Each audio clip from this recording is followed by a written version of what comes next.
Pair of linear equation. Chapter पढ़ने से पहले पहले इक्वेशन किसे कहते हैं, फिर लीनियर इक्वेशन किसे कहते हैं, और फिर पेयर की बात करेंगे। तो सबसे पहले है कि इक्वेशन किसे कहते हैं। इक्वेशन पढ़ने से पहले हमें ये देखना होगा कि वेरिएबल और कांस्टेंट किसे कहते हैं। वेरिएबल वो होते हैं जिसकी वैल्यू फिक्स नहीं होती, और कांस्टेंट वो होते हैं जिनकी वैल्यू फिक्स होती है। फॉर एग्जाम्पल जितने भी नंबर्स हैं उनको हम कांस्टेंट बोलते हैं, और जो वेरिएबल्स होते हैं हम उन्हें स्मॉल अल्फ़ाबेट के जो लास्ट अल्फ़ाबेट्स हैं उनसे डिनोट करते हैं। ठीक है, इसके बाद आता है टर्म। अगर हम कहीं पर खाली एक वेरिएबल लिख दें या खाली कांस्टेंट लिख दें, या वेरिएबल और कांस्टेंट को मल्टीप्लाई या फिर डिवाइड के साइन के साथ लिख दें, ठीक है, तो हम उसे क्या कहते हैं, एक सिंगल टर्म कहेंगे। फॉर एग्जाम्पल अगर हमने वेरिएबल लिया y और हमने कांस्टेंट लिया 3, तो y हमारा एक वेरिएबल हो गया, c हमने 3 लिया है, ये हमारा एक कांस्टेंट हो गया। हम इसे y इंटू 3 या 3 इंटू वाई भी लिख सकते हैं, ये पूरा का पूरा एक टर्म होगा। यहाँ पर y डिवाइडेड बाय 3 या 3 डिवाइडेड बाय y, ये पूरा एक टर्म होगा। ठीक है, अब बात आती है एक्सप्रेशन की।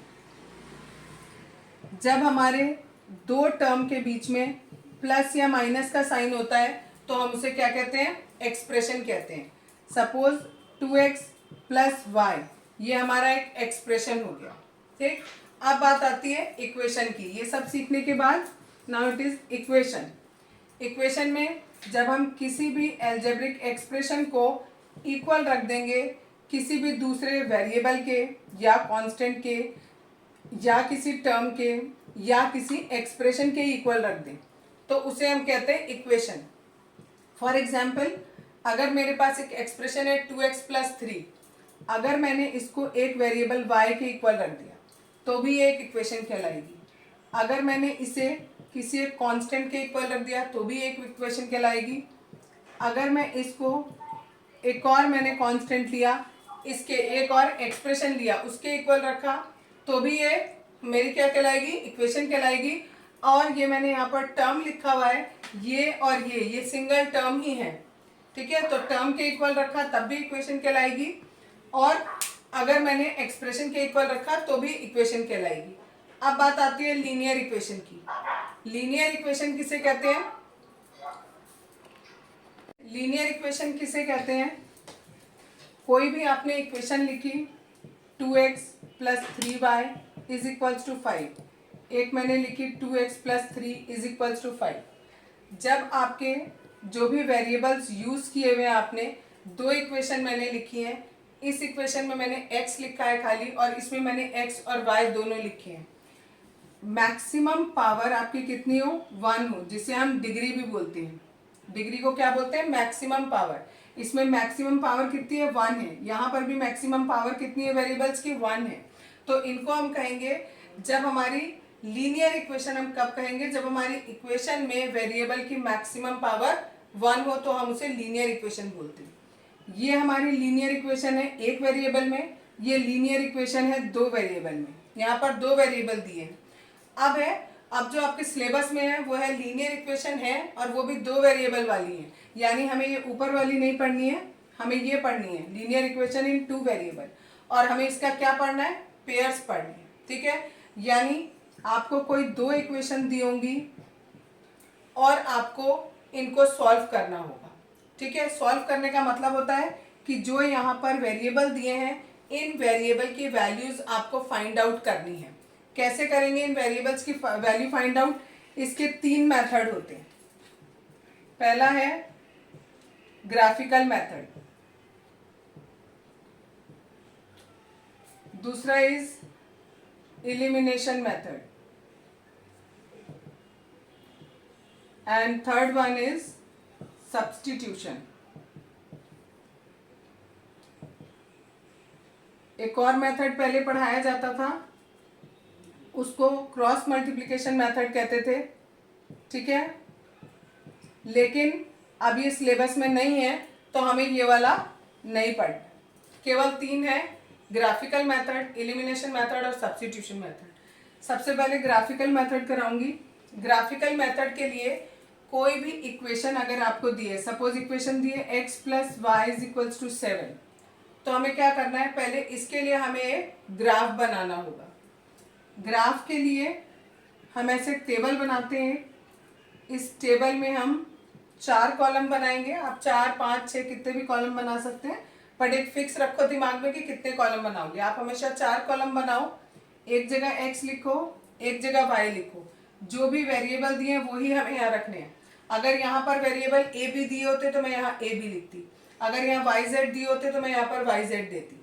अब इसमें क्या करो, इस इक्वेशन को थोड़ा सा चेंज करेंगे, एक वेरिएबल एक तरफ रहने दो और बाकी सब कुछ दूसरी तरफ ले जाओ। 7 ऑलरेडी राइट साइड में था, इस y को मैं राइट साइड में ले गई, ये प्लस में था तो ये किस में हो गया, माइनस में हो गया।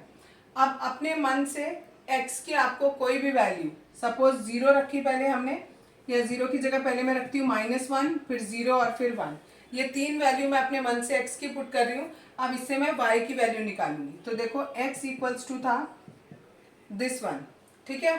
अब हमें x की वैल्यू पता है और हमें y की निकालनी है, तो मैं इसको बजाय ऐसे चेंज करने के, मैं इसे ऐसे चेंज कर लेती हूँ, y यहीं रखती हूँ और x को उधर ले जाती हूँ, ठीक। अब मैं डायरेक्ट पुट करती हूँ, पहली वैल्यू मैंने पुट करी -1, ये माइनस और ये माइनस प्लस हो जाएगा, 7 और 1 मेरा हो गया 8, यानी y की वैल्यू आ गई मेरी 8।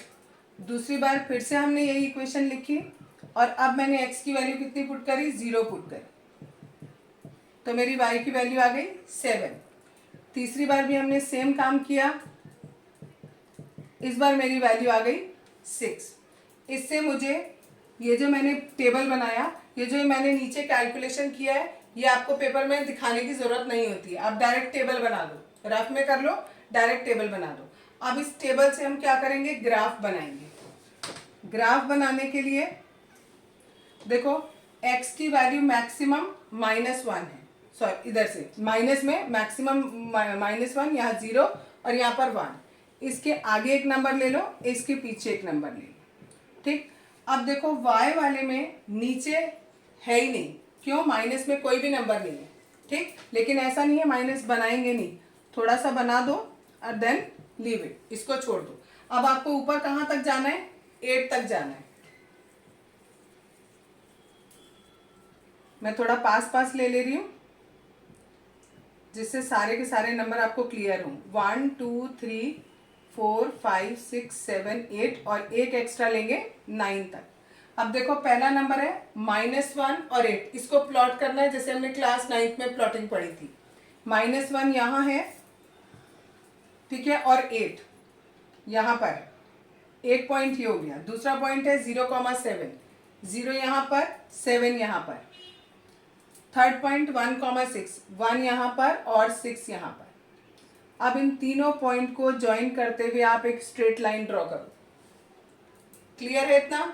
सिमिलरली अगर सपोज करो हमें एक और इक्वेशन दी होती, ये तो हमने इस इक्वेशन का ग्राफ बनाया, हमें 2 इक्वेशन दी जाएंगी और हमें इन दोनों इक्वेशन से x और y की वैल्यू फाइंड आउट करनी है। सपोज करो दूसरी इक्वेशन थी दिस वन, ठीक, तो हम यहाँ पर भी यही करेंगे, y is equal to 6 minus 2x। फिर से टेबल बनाएंगे, एक जगह x एक जगह y, -1 0 एंड 1, ठीक। अब देखो अगर मैं इसमें -1 पुट करती हूँ तो इट इज 6 प्लस 2, यानी y की वैल्यू आ गई 8, ठीक है। नेक्स्ट दोबारा से मैं 0 पुट करती हूँ तो y की वैल्यू आ गई खाली 6। अगली बार मैंने वैल्यू पुट करी 1 तो ये वैल्यू आ गई मेरी 4, यानी ये 3 हमें नंबर मिले। इन तीनों नंबर को इसी ग्राफ पेपर पे प्लॉट करेंगे। -1 पे 8, -1 पे 8, सेम पॉइंट मिल गया मुझे, ठीक। नेक्स्ट है 0 पर 6, 0 पर 6 यानी ये वाला पॉइंट, और तीसरा है 1 पे 4, 1 पे 4। अब इन तीनों को ज्वाइन करते हुए हम स्ट्रेट लाइन ज्वाइन करेंगे। जहां पर भी ये 2 लाइन एक दूसरे को इंटरसेक्ट करेंगी, that is the answer of the question. यहां से y की वैल्यू आई हमारी कितनी, 8, और x की वैल्यू कितनी आई, -1, यानी x की वैल्यू इज -1 और y की वैल्यू इज 8। ये ज़रूरी नहीं है कि जो 3 पॉइंट हमने बनाए थे उन्हीं 3 पॉइंट्स में से कहीं ना कहीं कटे। ऐसा कोई ज़रूरी नहीं होता है। जब भी आप ये ग्राफ बनाओगे, हो सकता है कि आपने पॉइंट तो लिए थे ये 3 और यहाँ पर लिए थे आपने ये 3, ऐसे करके बना। तो ये देखो, ये वाला जो पॉइंट है दैट इज द सॉल्यूशन। और इसका एक्स और वाई पता करने के लिए एक हमने ऐसे लाइन खींचेंगे और एक ये हॉरिजेंटल लाइन खींचेंगे। जहां पर एक्स एक्सिस पे आएगा दैट इज एक्स की वैल्यू, और जहां ये यहाँ पर आया है दैट इज वाई की value. That is the solution of the linear equation. इस तरीके से ग्राफिकल मेथड से लीनियर इक्वेशन को सॉल्व किया जाता है।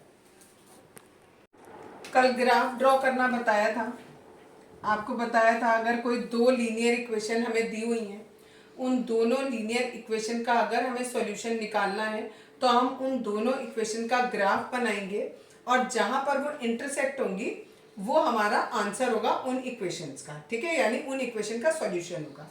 अब जो हमारा ग्राफ आएगा वो 3 तरीके का हो सकता है। हो सकता है कि जो हमने ग्राफ बनाया है वो एक दूसरे को केवल एक पॉइंट पे कट करे। अगर वो एक पॉइंट पे कट करता है तो ये जो लाइन है इनको हम कहेंगे कि ये इंटरसेक्टिंग लाइन्स है, इंटरसेक्टिंग लाइन्स है।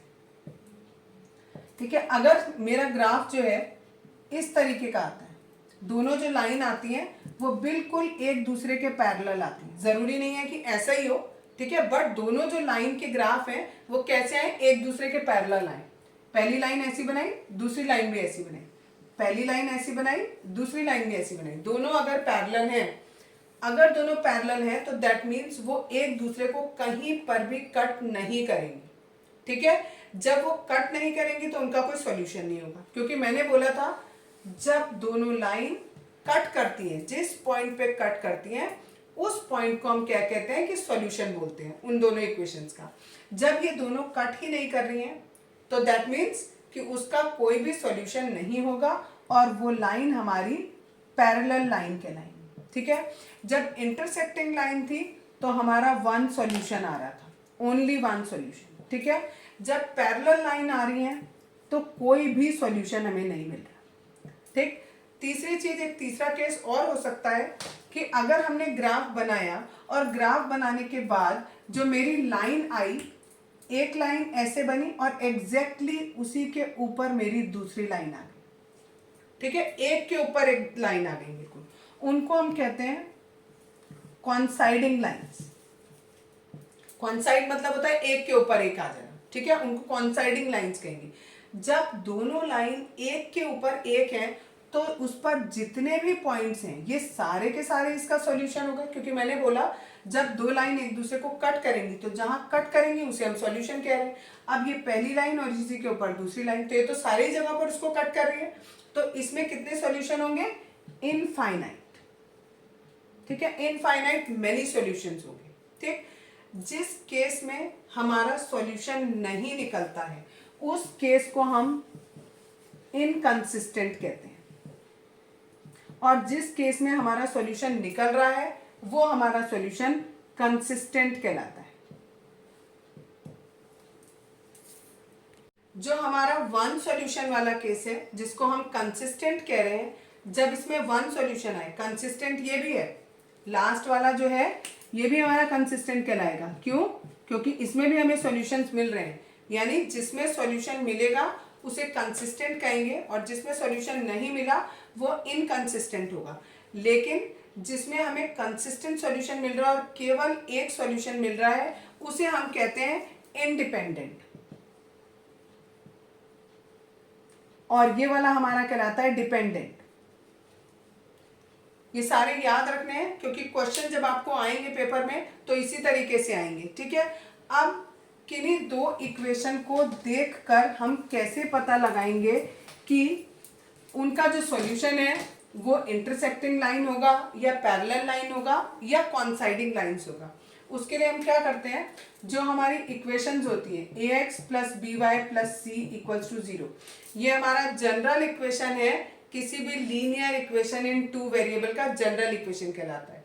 तो पहली इक्वेशन मैंने ये मानी, अब क्योंकि ये पहली इक्वेशन है तो मैं इसमें सब कुछ 1 1 लिख देती हूँ।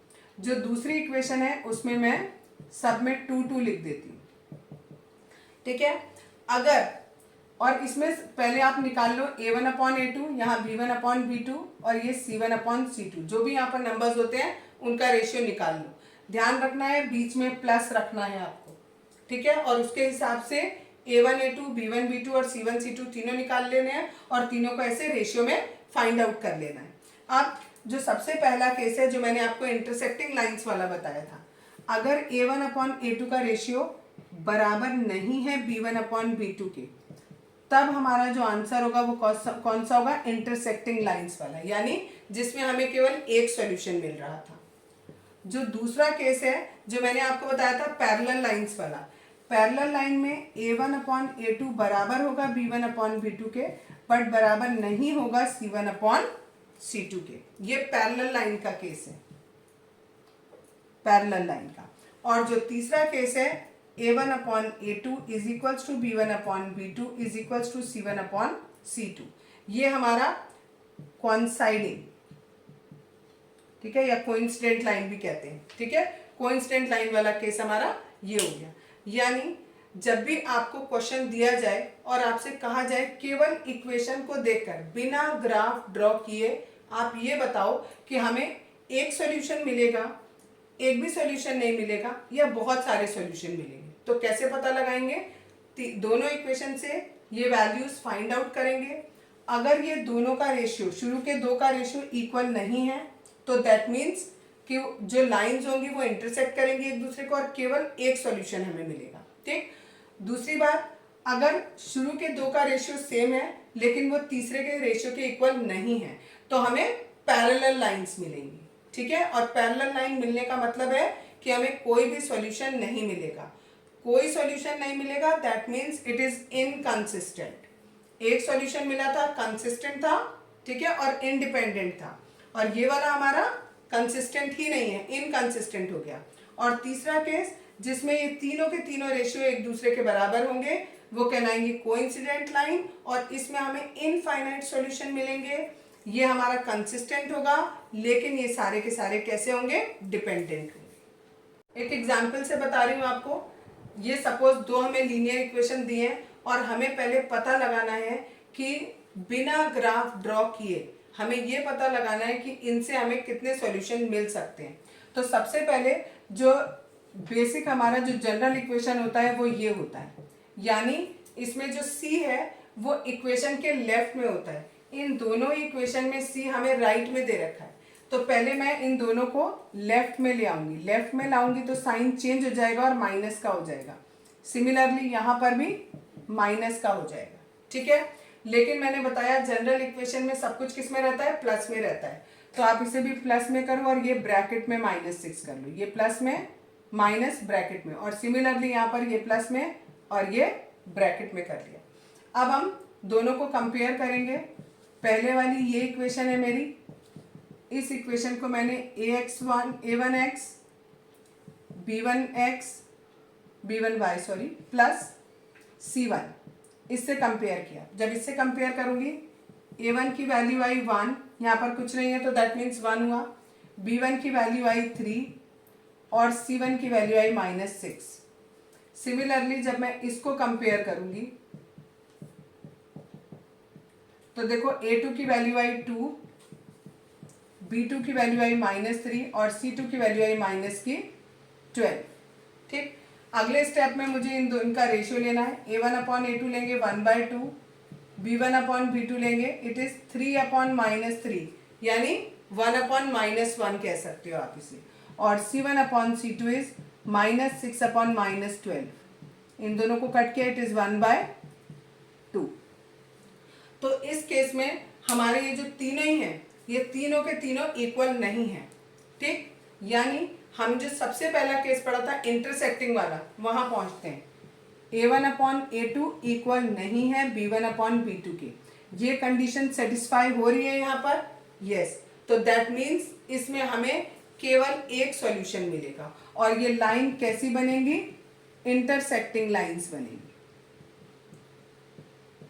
और इंटरसेक्टिंग लाइंस होंगी तो वो कंसिस्टेंट होगी। क्वेश्चन कैसे आता है पेपर में कि आपको दो इक्वेशन दी, आपसे पूछेंगे वेदर इट इज कंसिस्टेंट और इनकंसिस्टेंट, ये कंसिस्टेंट है या इनकंसिस्टेंट है ये बताओ, और अगर कंसिस्टेंट है तो फिर इनका सॉल्यूशन निकालो, क्योंकि इनकंसिस्टेंट है तब तो no solution will be there, कोई भी सॉल्यूशन उसका नहीं होगा।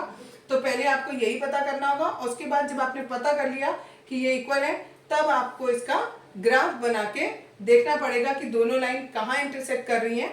सपोज करो अगर मैं इनका ग्राफ बनाती हूँ और मेरा ग्राफ कुछ ऐसा है, सपोज मेरा ग्राफ ऐसा है, तो ये दोनों लाइन मेरी किस जगह पे कट कर रही है, इस पॉइंट पे कट कर रही है। तो that is the solution of these two equations. ये सपोज हमने मान लिया पॉइंट 6,0 है, तो यानी x की वैल्यू 6 आएगी और y की value 0। That is the solution of these two equations. Example number 1, हमें ग्राफिकली चेक करके बताना है कि ये जो पेयर ऑफ लीनियर इक्वेशन हमें दिया है ये हमारा कंसिस्टेंट है या नहीं, और अगर ये कंसिस्टेंट है तो हमें इसका सॉल्यूशन निकालना है ग्राफिकली। सबसे पहले हमने अगर हमारा कंसिस्टेंट होता है तो हमारे दो केस होते हैं। ये वाला केस होता है यूनिक सॉल्यूशन का, और ये वाला होता है इनफाइनाइट मैनी सॉल्यूशन का। a1, a2, b1, b2, c1, c2 की वैल्यू हमने इन दोनों इक्वेशन से कैलकुलेट करी, दोनों का रेशियो निकाला। ठीक है, a1 कैसे निकालते हैं, जो x का कोफिशिएंट है वो a1, जो इस वाले x का कोफिशिएंट है दैट इज a2, y का कोफिशिएंट इज b1, y का कोफिशिएंट इज b2, तो यहाँ -3 लेंगे। यहाँ पर इन दोनों इक्वेशन को जनरल फॉर्म में रखेंगे तो इक्वल टू करके 0 रखेंगे, लेफ्ट में लाएंगे तो माइनस हो जाएंगे ये, और इक्वल टू 0। तो c1 की वैल्यू -6 और c2 की वैल्यू -12। सॉल्व किया, इन सबको चेक किया, a1/a2, b1/b2 और c1/c2, तो हमने क्या देखा कि ये वाला कंडीशन हमारी फुलफिल हो रही है। दैट मीन्स कि हमारी जो इक्वेशंस हैं उनमें हमें यूनिक सॉल्यूशन मिलेगा। फिर हमने ये दोनों टेबल बनाए, y की वैल्यू हमने अपने मन से रखी और x की वैल्यू हमने इसमें y की वैल्यू पुट कर करके निकाली। कैसे, x is equal to 6 - 3y है, तो हमने क्या किया 6 - 3 इंटू y की वैल्यू पहले रखी -1, तो हो गया 6 माइनस माइनस हो गया +3, इट इज 9। इस तरीके से बाकी वैल्यू कैलकुलेट करी। सिमिलरली हमने जो सेकंड वाला इक्वेशन है उसके लिए भी कैलकुलेट किया। यहाँ देखो कैसे करेंगे, y की वैल्यू -1 +12 और अपॉन में 2, 3 इंटू -1 किया -3 +12 अपॉन 2, ये आएगा 9/2, इसको डिवाइड किया तो इट इज 4.5। इसी तरीके से हमने बाकी भी कैलकुलेट कर लिए। अब तीनों पॉइंट को हमने इस ग्राफ पर रिप्रेजेंट किया। पहला पॉइंट है 9, -1, ये 9 है और ये वाला हमारा -1 है। ठीक है, ये वाला दिस वन इज 9 - 1। सेकेंड है 6, 0 और थर्ड है 3, 1, that is 3, 1, that is 6, 0 and that is 9 - 1। Similarly हमने दूसरा वाला किया 4.5 और -1, this is 4.5 and -1, this is 6, 0 और थर्ड पॉइंट इज 7.5, 1। दोनों के दोनों एक जगह पर इंटरसेक्ट कर रहे हैं दैट इज 6, 0, तो हमारे x की वैल्यू 6 हो गई और y की वैल्यू 0 आ गई। एग्जाम्पल नंबर 2, इसमें ये दो पेयर ऑफ लीनियर इक्वेशन दिया है, हमें बताना है कि इसमें नो सॉल्यूशन है कि यूनिक सॉल्यूशन है या इनफाइनाइट मैनी सॉल्यूशन है। इसके लिए हमें a1, a2, b1, b2, c1, c2 तीनों की जरूरत पड़ेगी।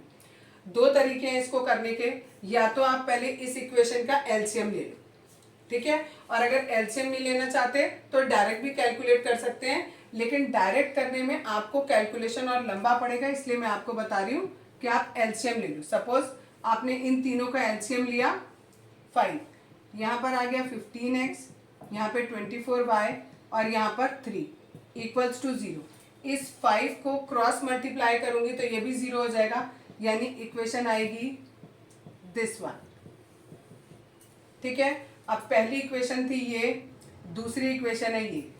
पहली इक्वेशन से a1 की वैल्यू आई 5, दूसरी इक्वेशन से a2 की वैल्यू आई 15, b1 की वैल्यू पहली इक्वेशन से आई -8, b2 आया यहाँ पर -24, c1 की वैल्यू है 1 और c2 की वैल्यू है 3। रेशियो निकालते हैं, a1/a2 आएगा 5/15 यानी 1/3, b1/b2 आएगा -8/-24, माइनस से माइनस कैंसिल हुआ, 8 और 24 को कैंसिल किया 1/3। ऐसे ही c1/c2 आया 1/3। इसमें हमारा ये तीनों रेशियो बराबर आ रहे हैं, a1/a2 बराबर b1/b2 बराबर c1/c2, तीनों बराबर आ रहे हैं। That means infinite many solution हमें यहाँ पर मिलेंगे। Example number 3. Champa went to sale to purchase some pants and skirts. When her friend asked her how many of each she had bought, she answered, the number of skirt is 2 less than the twice the number of pants purchased. Also, the number of skirt is 4 less than 4 times the number of pant purchased. Help her friend to find how many pants and skirts Champa bought. चंपा ने 2 answer दिए और अब आपको ये बताना है, उसके friend को ये बताना है कि उसने कितने पैंट खरीदे और कितने स्कर्ट्स खरीदे। जब आपको नंबर ऑफ स्कर्ट दिया है तो हमने नंबर ऑफ स्कर्ट माना y, इसका मतलब होता है इक्वल टू 2 लेस, तो पहले 2 लेस कर दिया, then twice number of paints हमने माने x, तो हमारी एक इक्वेशन ये बन गई। दूसरी फिर से बनाएंगे, फिर से नंबर ऑफ स्कर्ट है, नंबर ऑफ स्कर्ट हमने y माना था, यहाँ y लिखा, इज माने इक्वल टू 4 लेस -4 कर दिया, then 4 times number of pant हमारी थी x। क्लियर है इतना? अब दोनों इक्वेशन हमारी बन गई हैं। इन दोनों इक्वेशन के लिए फिर से हम बॉक्स बनाएंगे, वैल्यू निकालेंगे। वैल्यू निकालने का तरीका फिर से वही, ये पहली इक्वेशन दी है, x की वैल्यू -1 पुट करी तो y बराबर आ गया -2 और -2, ये हो गया -4। इसी तरीके से बाकी वैल्यूज कैलकुलेट करेंगे और सिमिलरली दूसरी इक्वेशन जो है y is equals to 4x -4, इसमें भी बिल्कुल ऐसे ही कैलकुलेट करना है। ये भी -4, ये भी -4, इट इज -8। इन दोनों को मल्टीप्लाई किया -4 और ये -4 हो गया -8। अब इन दोनों से हमने ये ग्राफ प्लॉट कर लिया, -1 पे -4 ये वाला पॉइंट, 0 पे -2 दिस एंड 1 पे 0 दिस। इसी तरीके से दूसरे के लिए बनाया, दोनों के दोनों ग्राफ किस जगह पे कट कर रहे हैं, यहाँ पर 1, 0 पर, यानी x की वैल्यू 1 और y की वैल्यू 0। यानी उसने क्या किया, कितनी पैंट खरीदी, ये हमने x क्या लिखा था, नंबर ऑफ स्कर्ट्स थे, यानी नंबर ऑफ स्कर्ट्स उसने x खरीदी और नंबर ऑफ पैंट 0 खरीदी, यानी उसने नंबर ऑफ पैंट्स खरीदी ही नहीं। हाँ बच्चों, मैंने उल्टा बोल दिया है, नंबर ऑफ स्कर्ट्स जो हैं वो हमारी 0 है और नंबर ऑफ पैंट्स 1 है। आज बताऊंगी बच्चों सब्स्टिट्यूशन मेथड। सब्स्टिट्यूशन का मतलब होता है किसी एक वेरिएबल की जगह कुछ चीज आप सब्स्टिट्यूट कर रहे हो। हमारे पास 2 लीनियर पेयर हैं, सपोज करो एक लीनियर इक्वेशन ये है और दूसरी लीनियर इक्वेशन ये है। ये एग्जाम्पल नंबर 4 है हमारी बुक का, एनसीईआरटी बुक का, वो भी देखते जाओ साथ में। इसमें हमें क्या करना होता है, कोई भी एक इक्वेशन से एक वेरिएबल को एक साइड करना है और बाकी सब कुछ आपको दूसरी साइड लेके जाना है। अब हमें यहाँ नीचे वाली इक्वेशन दिखाई दे रही है, इस इक्वेशन में हमें एक ये अलग वेरिएबल दिखाई दे रहा है, तो हम क्या करें, इस x को मैं यहीं रखती हूँ और ये जो 2y है इसको मैं यहाँ से राइट साइड में लेके जाती हूँ। अब क्योंकि ये प्लस में है तो राइट साइड में जाके क्या हो जाएगा, माइनस में हो जाएगा। अब यानी x की वैल्यू मेरी ये हो गई। मैंने एक वैल्यू कहाँ से निकाली, इस इक्वेशन से निकाली, जो मेरी बच गई इक्वेशन यानी दिस वन। इस इक्वेशन में x की वैल्यू मैं ये वाली पुट कर देती हूँ। अब देखो x यहाँ पर है तो x की जगह पर मैं ये पूरी वैल्यू पुट करूँगी। उससे पहले 7 लिखा है, 7 ऐसे ही लिखा, ब्रैकेट लगाया, 3 - 2y ब्रैकेट बंद, आगे माइनस है, माइनस लगाया, 15y as it is equal to as it is और 2 एज इट इज।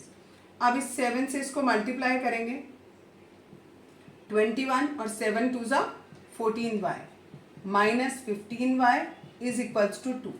अब y हम यही रहने देंगे जितना वेरिएबल पार्ट है और बाकी नंबर एक तरफ कर देंगे। ये -14 और -15 इन दोनों को आप सम अप करोगे तो इट इज -29y -21। ये 21 उस तरफ गया, माइनस का हो गया, ये माइनस का 14 था, माइनस का 15 था, दोनों ही माइनस के थे तो दोनों एडअप हो गए, -29 आया। y की वैल्यू आ गई -19 अपॉन -21। 2 में से 21 माइनस किया, कितना आएगा, -19। और ये जो -29 है ये कहाँ आ गया, यहाँ नीचे आ गया, माइनस से माइनस कैंसिल हो गया, y की वैल्यू आ गई 19/29। एक वेरिएबल मेरा निकल गया। अब मैं दूसरा वेरिएबल निकालूंगी, y निकल गया, x निकालूंगी। x की वैल्यू मैंने ये मानी थी, इसमें y की जो मेरी वैल्यू आई है वो मैं पुट कर दूंगी, यही है 19/29। 3 माइनस इट इज 38/29। एलसीएम लेंगे 29, यहाँ पर एक्स एक्स लिखते चलो, ठीक है। अब इसको सॉल्व करेंगे, 29 3 जा इट इज 87 माइनस 38, ठीक है। इसको सॉल्व करेंगे, इट इज 49/29। तो x की वैल्यू आ गई मेरी ये, और y की वैल्यू मेरी आ गई ये। एग्जाम्पल 6 देखो, एग्जाम्पल 6 में लिखा है the cost of 2 pencils and 3 erasers is ₹9। तो हमने क्या किया, जो पेंसिल है उनकी एक पेंसिल की कॉस्ट x मानी, और जो एक हमारा इरेजर है उसकी कॉस्ट हमने y मानी। अब इन्होंने कहा है 2 पेंसिल, तो हमने इसके आगे 2 लगा दिया, प्लस 3 इरेजर इक्वल्स टू दिया है ₹9। ये पहली इक्वेशन बन गई। इसी तरीके से दूसरी बनाएंगे, cost of 4 pencils 6 eraser is 18, ठीक है। ये हमें बना के दे दिया। अब हमें क्या करना है, इसमें सब्स्टिट्यूशन मेथड से वैल्यू कैलकुलेट करनी है। अब देखो, दोनों ही ऐसी इक्वेशंस हैं जिसमें x के साथ भी कोई नंबर है और y के साथ भी कोई नंबर है, ठीक है। तो हम इसमें कोई भी एक इक्वेशन ले लेते हैं, क्योंकि दोनों में ही हमें लंबा कैलकुलेशन करना पड़ेगा। पहले मैंने ये वाली इक्वेशन लिखी, इसमें मैंने क्या बोला था, एक वेरिएबल एक तरफ रखेंगे, बाकी सब कुछ दूसरी तरफ। इस 2x को मैंने यहीं रखा और 3y को मैं ले गई दूसरी तरफ। अब मुझे यहाँ x के साथ कुछ और नहीं रखना, मेरा यहाँ पर अभी भी क्या बचा है, 2 बचा है। इस 2 को मैं कहाँ ले जाऊंगी, नीचे। क्यों, क्योंकि इनके बीच में कौन सा साइन है, मल्टीप्लाई। मल्टीप्लाई होता है तो कहाँ जाता है, डिवाइड में जाता है। तो दैट मीन्स x की वैल्यू मेरी आ गई ये। अब ये वाली वैल्यू मैं इस इक्वेशन, जो दूसरी इक्वेशन है उसमें पुट करूंगी। देखो 4 पहले लिखा, x की जगह पे ये पूरा लिखा, plus 6y equal to 18, as it is copy कर दिया आगे इक्वेशन। ये 2 और ये कैंसिल आउट हो गए, ठीक। अब इस 2 से इसको भी मल्टीप्लाई करूंगी, इस 2 से इसे भी मल्टीप्लाई करूंगी। 2 9 से 18 हो गया, 2 को 3 से किया -6, प्लस 6y इक्वल्स टू 18। अब इसमें क्या हो रहा है, y दोनों कैंसिल हो गए। अगर y मेरा कैंसिल हो गया तो मेरी y की वैल्यू आएगी ही नहीं, और अगर मेरी y की वैल्यू नहीं आएगी तो जब तक y की नहीं आएगी मैं यहाँ पुट नहीं कर पाऊंगी। पुट नहीं करूंगी तो मेरी x की वैल्यू भी नहीं आएगी। तो दैट मीन्स ये जो क्वेश्चन हमें दिया है ये नो सॉल्यूशन वाला क्वेश्चन दिया है, ठीक है। नो सॉल्यूशन कब होता था हमारा, जब a1/a2, b1/b2 और c1/c2 तीनों इक्वल होते थे। देखो इनका रेशियो, अगर हम a1/a2 निकालते हैं तो a1 है 2, a2 है 4, 2/4। इसको सॉल्व किया, ये आया 1/2। b1/b2 सॉल्व किया, ये आया 3/6, ये भी 1/2। c1/c2 सॉल्व किया, ये आया 9/18, -9 -18, माइनस माइनस कट गया, ये भी आ गया 1/2। और तीनों रेशियो जब बराबर होते हैं तो वो कौन सा केस होता है, नो सॉल्यूशन वाला। तो यानी इन इक्वेशन को हमें सॉल्व करने से पहले हमें ये चेक कर लेना चाहिए एक बार रफ में कि कहीं इनका ऐसा सॉल्यूशन तो नहीं है जो होए ना पता लगा आप करते रहो और सॉल्यूशन निकले ही नहीं, ठीक है। तो क्योंकि आपको ग्राफिकल मेथड पढ़ाने से पहले आपको बताया था कि आप ये चेक कर सकते हो कि आपका यूनिक सॉल्यूशन है कि वन सॉल्यूशन है कि नो सॉल्यूशन है। आप सबसे पहले वो चेक करो और उसके बाद क्वेश्चन को सॉल्व करना शुरू करो। अदरवाइज इतना कैलकुलेशन आपका बच जाता अगर हम ये पहले ही कैलकुलेट कर लेते रफ में, ठीक है। और रफ में कैलकुलेट करके अगर आपको पता लग गया कि नो सॉल्यूशन है तो आप इसको अच्छे से फेयर में कॉपी करो और लिख दो it has no solution. Example number 7, 2 rails are represented by the equation this and this, will the rails cross each other। आपको बोला है 2 रेल्स हैं, रेल का मतलब यहाँ रेल की पटरियाँ हैं, ठीक है। और एक रेल की पटरी का ये इक्वेशन है, दूसरी का ये है, क्या वो एक दूसरे को क्रॉस करेंगी, यानी पूछा है कि क्या इनका यूनिक सॉल्यूशन होगा या नहीं होगा, ठीक है। बुक में आपको सब्स्टिट्यूशन मेथड से सॉल्व करके दिखाया है। अगर पेपर में ये नहीं लिखा कि आप इसे सब्स्टिट्यूशन मेथड से करो तो आपको इसे सब्स्टिट्यूशन से करने की ज़रूरत नहीं है। सिंपल a1/a2, b1/b2 और c1/c2 निकालो। ये आया 1/2, ये आएगा 2/4, जिसको सॉल्व करेंगे तो ये भी 1/2 हो जाएगा। और ये है -4/-12, जिसे सॉल्व करेंगे तो 1/3 हो जाएगा, ठीक है। तो इसमें हम देख रहे हैं ये 2 तो हमारे इक्वल हैं लेकिन ये तीसरा वाला हमारा इक्वल नहीं है। तो ये कौन सा केस होता है हमारा, नो सॉल्यूशन का केस होता है। यानी इसका कोई भी सॉल्यूशन हमें नहीं मिलेगा। सॉल्यूशन नहीं मिलेगा इसका मतलब हुआ कि जो दोनों लाइंस हैं वो एक दूसरे के ऐसे पैरेलल पैरेलल जाएंगी, एक दूसरे को क्रॉस नहीं करेंगी। लेकिन अगर बाई चांस लिख के आता है कि इसे सब्स्टिट्यूशन मेथड से करो, तब करने का तरीका ये है कि हम पहली वाली इक्वेशन से x की वैल्यू निकालते हैं। x को इधर ही छोड़ा, बाकी जितना x के साथ था सबको इक्वल टू के दूसरी तरफ ले गया। ये 4 माइनस का है, दूसरी तरफ गया प्लस का हो गया। 2y प्लस का है, दूसरी तरफ जाएगा माइनस का हो जाएगा। अब ये x की वैल्यू दूसरी इक्वेशन में पुट करूंगी, ये वाली इस इक्वेशन में पुट करूंगी। देखो 2 एज इट इज लिखा, x की वैल्यू ये लिखी, प्लस लिखा, 4y है वो लिखा, माइनस 12 है ये लिखा, और इक्वल टू 0 है वो भी लिख दिया। इसको इससे मल्टीप्लाई करेंगे 8 आएगा, 2 को इससे करेंगे it is minus 4y plus 4y minus 12 equals to 0। तो यहाँ पर y हमारा कैंसिल ही हो गया, ठीक है, जैसा एग्जाम्पल नंबर 6 में था सेम यहाँ पर भी हो रहा है कि y हमारा कैंसिल ही हो गया। तो दैट मीन्स y की कोई भी वैल्यू नहीं आएगी। इसी तरीके से हम x की निकालेंगे। अगर सपोज जैसे हमने यहाँ से x निकाला, अगर हम y निकालते और वो वैल्यू दूसरे में पुट करते तो भी हमारा कुछ भी आंसर नहीं निकलता। तो दैट मीन्स ये नो सॉल्यूशन होगा। एलिमिनेशन मेथड, एलिमिनेशन मेथड जैसे नाम से ही पता लग रहा है हमको कोई चीज़ एलिमिनेट करनी है। हमारे पास दो वेरिएबल है, सपोज करो हमारी इक्वेशन है, एक इक्वेशन ले लेती हूँ, x plus y is equals to 5, 2x minus 3y is equals to 4। तो हमें क्या करना है, पहले कोई भी एक वेरिएबल का कोफिशिएंट बराबर करना है, ठीक है। अगर सपोज क्वेश्चन ऐसे होता, ठीक है, तो इसमें ऑलरेडी x का कोफिशिएंट बराबर है, तो हमें इसमें कुछ भी नहीं करना, ठीक है, कुछ भी चीज़ बराबर नहीं करनी है, क्योंकि ऑलरेडी क्या दिया हुआ है, हमें कोफिशिएंट बराबर दिया हुआ है, x का कोफिशिएंट बराबर दिया। जरूरी नहीं है हर बार x का बराबर हो, y का भी बराबर हो सकता है। अब अगर पहला केस, अगर हमारे कोफिशिएंट बराबर है किसी एक वेरिएबल के, तो हम क्या करेंगे, ये देखेंगे कि दोनों जो वेरिएबल हैं जिनके कोफिशिएंट बराबर हैं उनका साइन क्या है। देखो इसके आगे भी कोई साइन नहीं है, दैट मीन्स ये भी प्लस है, इसके आगे भी कोई साइन नहीं है, दैट मीन्स ये भी क्या है, प्लस है। अगर ये दोनों सेम साइन के होते, दोनों प्लस हो या दोनों माइनस हो, तब हम दोनों इक्वेशन को सबट्रैक्ट करते हैं, ठीक है। दोनों अगर कोफिशिएंट, जिनके कोफिशिएंट इक्वल है, उन वेरिएबल का अगर साइन सेम होता है तो हम दोनों इक्वेशन को सबट्रैक्ट करते हैं। अगर हम सबट्रैक्ट करेंगे तो यहाँ पर साइन चेंज हो जाएंगे, ये और ये आपस में कैंसिल हो जाएंगे, ये 4 और ये प्लस का 3, ये मिलाकर हो गया 4y, और इसको सॉल्व करो, ये आया 1, y की वैल्यू आ गई 1/4, ठीक है। लेकिन अगर इसी क्वेश्चन को मैं आपको ऐसे कर दूं, x minus 3y equal to 4, suppose यहाँ माइनस था, ठीक, सपोज करो अगर ये माइनस है, तो देखो अभी भी x के कोफिशिएंट दोनों बराबर हैं, लेकिन एक का साइन प्लस है और एक का साइन माइनस है, तो हम दोनों इक्वेशन को ऐड करेंगे।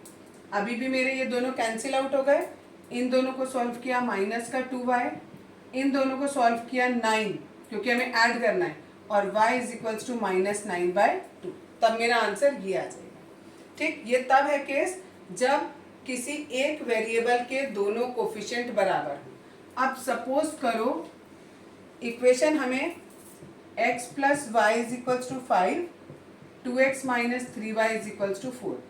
अब हमारा देखो ना तो x का कोफिशिएंट बराबर है और ना ही y का कोफिशिएंट बराबर है, तो पहले या तो हम x का बराबर करें या y का बराबर करें, इट्स अप टू यू कि किसी एक का भी बराबर कर लो, ठीक है।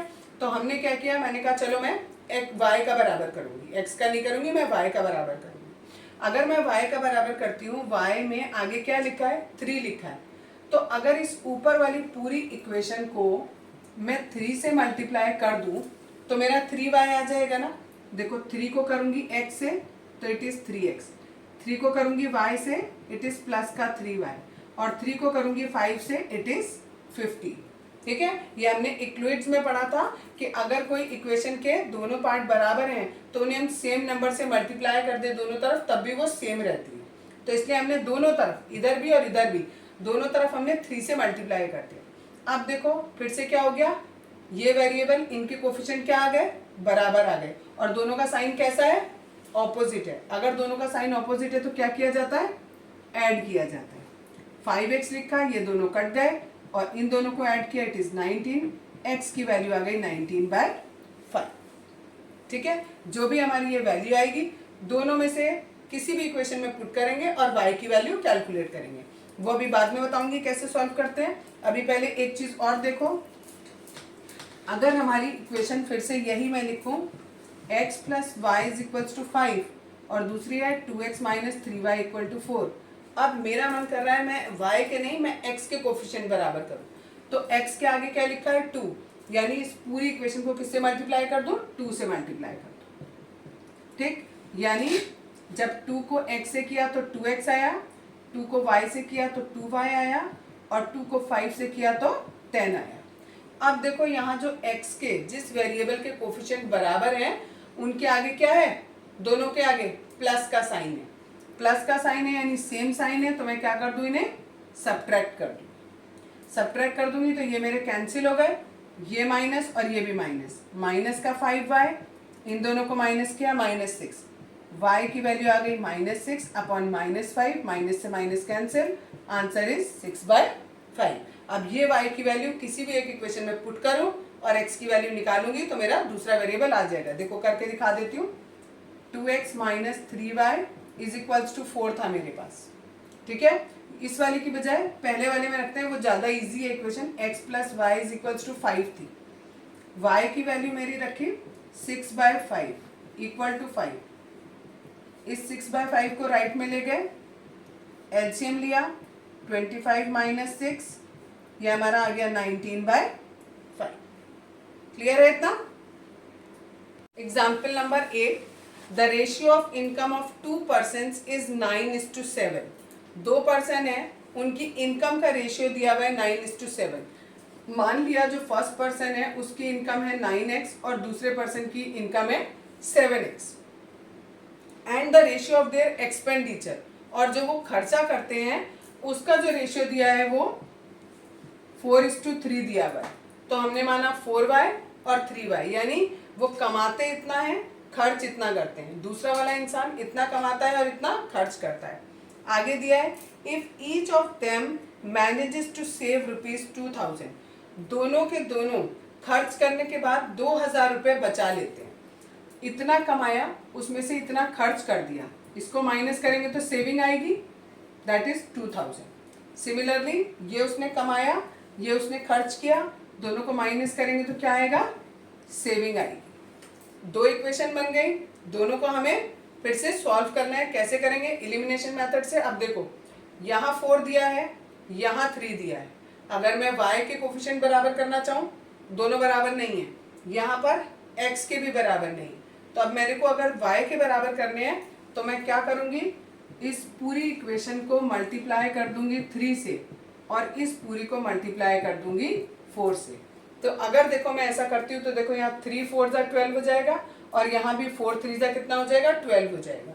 अब लिखती हूँ, पहली वाली इक्वेशन लिखी 27x 12y and it is 6000। दूसरी equation 28x 12y and it is 8000।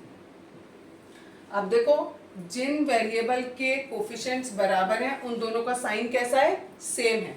जब साइन सेम होता है तो मुझे वो क्या करना पड़ता है, साइन सेम में सब्ट्रैक्शन करना पड़ता है। ठीक है, जब सब्ट्रैक्शन करते हैं तो सारे साइन क्या हो जाते हैं, चेंज हो जाते हैं। यहाँ पर अगर हम करेंगे तो इट इज माइनस का x, ये कैंसिल आउट हो गए, और ये माइनस का 2000, माइनस से माइनस कैंसिल, x की वैल्यू आ गई 2000। अब ये x की वैल्यू किसी भी एक इक्वेशन में पुट कर दो। सपोज मैं नीचे वाली में पुट करती हूँ, ये मेरी इक्वेशन थी, इसमें मैंने x की जगह 2000 रख दिया, -3y इक्वल टू 2000। इसको सॉल्व किया 14000, इस 2000 को मैं लेफ्ट में ले आई तो माइनस का हो गया, और ये जो 3y है इसको मैं राइट में ले गई। ये मेरा आया 12000 इक्वल्स टू 3y, 3 को नीचे लाएंगे तो ये हमारा आ जाएगा 4000, यानी y की वैल्यू आ गई 4000 और x की वैल्यू आ गई मेरी 2000। x और y की वैल्यू आ गई। हमसे उन्होंने पूछा था इनकम बताओ, तो हमें y की वैल्यू निकालने की ज़रूरत ही नहीं थी, क्योंकि हमें इनकम निकालनी है। पहले वाले की इनकम ये है, दूसरे वाले की इनकम ये है, तो पहले वाले की हो जाएगी 9 इंटू एक्स की वैल्यू निकाली हमने कितनी 2000 की, तो इंटू 2000 यानी 18,000 वो कमाता है। और जो दूसरा वाला है वो 7 इंटू 2000 दैट इज 14,000 कमाता है। अगर उन्होंने एक्सपेंडिचर भी पूछा होता तो 4 इंटू वाई करते, पहले का खर्चा आता, 3 इंटू वाई करेंगे तो दूसरे का खर्चा आएगा। एग्जाम्पल नंबर 9, ये इक्वेशंस हमें दिए और हमें इन्हें एलिमिनेशन मेथड से सॉल्व करना है। अब देखो यहाँ पर ना तो x के कोफिशिएंट बराबर है ना y के कोफिशिएंट बराबर है। आप किसी एक कोफिशिएंट को बराबर कर लो। मैं y का कोफिशिएंट बराबर करना चाह रही हूँ, तो मैं क्या करूँ, इस पूरी इक्वेशन को किससे मल्टीप्लाई कर दूँ, खाली 2 से। अगर इस पूरे को मैं 2 से मल्टीप्लाई कर दूंगी तो मेरा आ जाएगा, करा हमने 4x plus 6y is equals to 16। अब क्योंकि दोनों वेरिएबल जिनके कोफिशिएंट बराबर है उनका साइन क्या है, सेम है। अगर साइन सेम है तो मैं क्या करूँगी, माइनस करूँगी। लेकिन अगर मैं माइनस करती हूँ तो यहाँ क्या केस हो रहा है, x भी कट रहा है y भी कट रहा है, यानी x और y दोनों कट रहे हैं, यानी हमारा कोई सॉल्यूशन यहाँ पर नहीं आ रहा है। ठीक है, या फिर क्या होगा कि हमारे इसके इनफाइनाइट मैनी सॉल्यूशन बन रहे होंगे। तो हमें क्या करना पड़ेगा, check a1 upon a2 that is 2 upon 4, b1 upon b2 is 3 upon 6 and c1 upon c2 is -8 by -7। ये दोनों, इन दोनों को सॉल्व करो, ये भी 1/2 और ये भी 1/2। तो कौन सा केस हो रहा है, a1 upon a2 is equal to b1 upon b2 is not equal to c1 upon c2। तो यहाँ पर क्या हो रहा है, नो सॉल्यूशन वाला केस आ रहा है हमारा। ठीक है, तो इसलिए इसका कोई सॉल्यूशन नहीं निकलेगा। एग्जाम्पल नंबर 10 देखो, the sum of 2 digit number and the number obtain by reversing the digit is 66। इस क्वेश्चन को करने से पहले एक चीज समझाऊंगी। अगर हमारे पास 2 डिजिट का नंबर है एक्स वाई, तो हम इस नंबर को कैसे लिख सकते हैं, जो टेंस के प्लेस पर नंबर होता है उसे 10 से मल्टीप्लाई कर देते हैं, और जो वंस के प्लेस पर होता है उसे 1 से मल्टीप्लाई कर देते हैं, यानी 10 into x plus 1 into y. तो 1 वाई से 1 को मल्टीप्लाई करो या मत करो वो तो वही रहेगा। तो यानी हम एक्स वाई को क्या लिख सकते हैं, 10x प्लस वाई लिख सकते हैं। ठीक है, अगर हमने माना let the number be x y, अगर हमने 2 डिजिट का नंबर एक्स वाई माना है तो इस एक्स वाई को मैं 10x प्लस वाई लिख सकती हूँ। अगर अभी भी क्लियर नहीं हुआ तो बचपन की क्लासेस में पहुंचो जहां हम एक्सपेंशन करते थे। सपोज करो मुझे 234 दिया है, तो मैं इसे क्या लिखती थी, 2 ऐसे लिखते थे, 2 इंटू 100 प्लस 3 इंटू 10 प्लस 4, या 4 इंटू 1 भी लिख देते थे।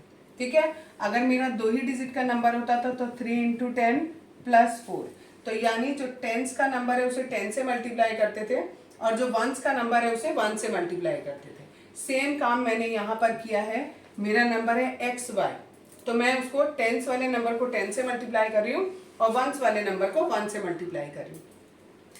अगर नंबर मेरा ये है और अगर इसका रिवर्स हो जाता है नंबर, यानी वाई एक्स बन जाता है, तो ये 10y प्लस एक्स लिखेंगे। क्यों, क्योंकि अब y हमारा टेंस के प्लेस पर है और x हमारा यूनिट के प्लेस पर है। ठीक है, पहली बात तो ये।